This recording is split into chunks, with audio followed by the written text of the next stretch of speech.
Yani dada manyone ndinu. Yani ndinu. Nikatugale mwidaya saburumiana viku. Tugale nuru kianza nataka kukana mimi kwenye dawati. Yani mimi ni mzuri. Kwanza nina chef, mtoto chef lote hivi. Wako sio vile. Ukanunu fijo. Nungo dada. Aka chef leo ngwenda mwana gwa abantu. Nywamu. Wako sio vile uko sierepo dada.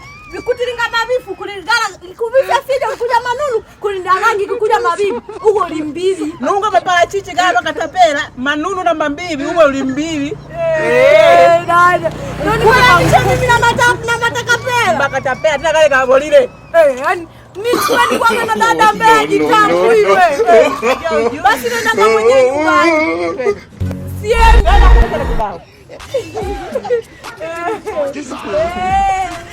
Salamu alaikum.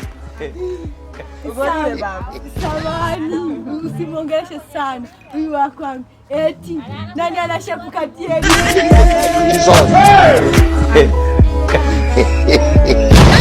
Nani anashafu nunu? Tunaongelea shepu. Nunu. Ndio mapazia msema mnashepu. Aina maheru ndumiana huyu. Alibi salamu. Tangi mtitu kufana rami. Sasa ni ulimbili fijo. No.